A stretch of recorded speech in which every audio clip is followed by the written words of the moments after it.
রান্না করবো। খাসির মাংসটা আগে একটু সরষের তেলের দই দিয়ে ম্যারিনেট করে রাখছি। আর খাসির মাংসের যে মশলা দেবো, এই জিরে, লঙ্কা, রসুন, আদা, পেঁয়াজ। আমি এখন জিরে এইগুলো সব হাতে বাটবো। তোমরা সব এই ভিডিওটা দেখতে থাকো।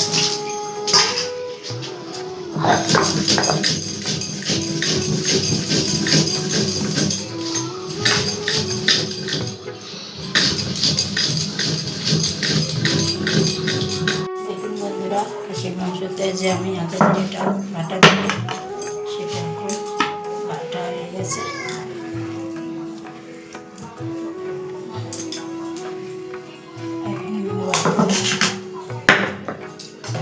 আদাটা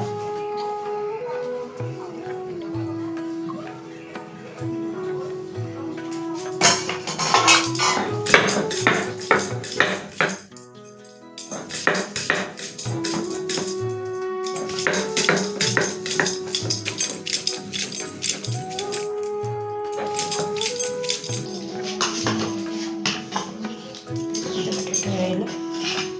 কাটবো রসুনটা।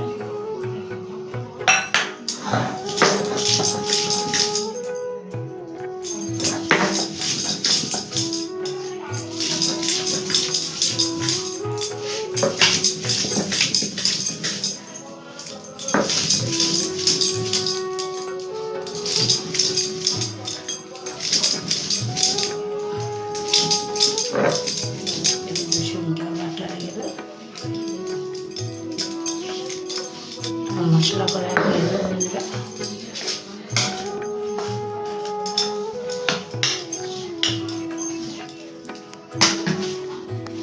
বন্ধুরা, খাসির মাংস রান্না করার জন্য গোটা জিরে, গোটা গরম মশলা আর তেজপাতা কড়াইতে আমি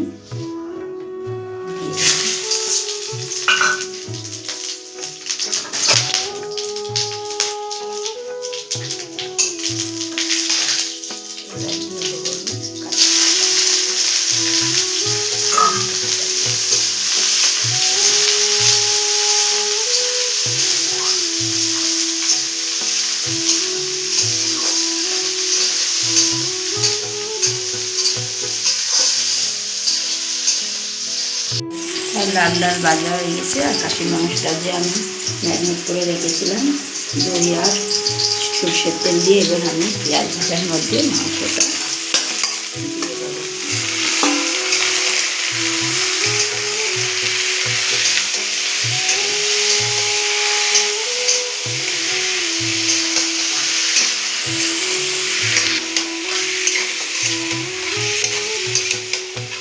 মাংসটা একটু ভাজা ভাজা হয়ে গেলে মশলাটা দিয়ে দেবো। মাংসটা একটু পেঁয়াজ আগে ভেজে নেবে।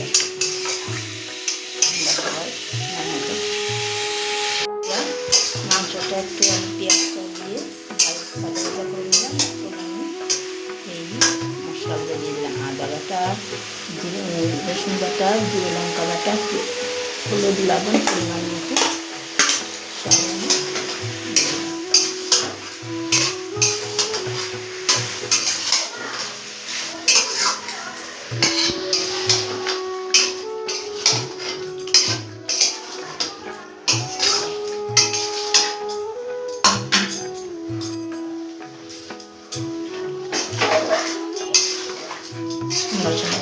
এভাবে খাসির মাংস করে খেয়ে দেখবে, আলাদাই স্বাদ লাগবে।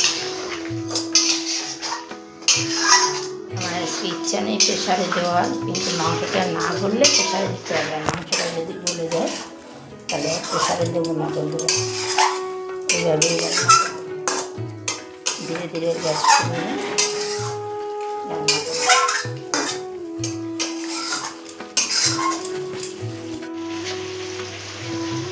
বন্ধুরা দেখুন, আমি কটা কাঁচা লঙ্কা দিয়ে দিই। কাঁচা লঙ্কাটা গোটা দিলাম, কারণ বেশি ঝাল হলে পরে খেতে পারবে না, ওর জন্য গোটা দিয়ে দিলাম। তোমরা যারা ঝাল পাবে তারা মাঝখান থেকে কেটে দিতে পারবে। মাংসটা আমি আস্তে আস্তে কষাচ্ছি যাতে গ্যাস কমিয়ে। আমার রান্না করা হয়ে গেছে। এটা আমি আস্তে আস্তে করে গ্যাস সিম করে কষিয়ে রান্না করেছি। তোমরা তোমরা সবাই এভাবে রান্না করে খেয়ে দেখবে। সেই মাংস প্রেশারেও সিটি দিয়ে নিয়েছি। আস্তে আস্তে আস্তে আস্তে করে কষিয়ে রান্নাটা রান্নাটা মাংস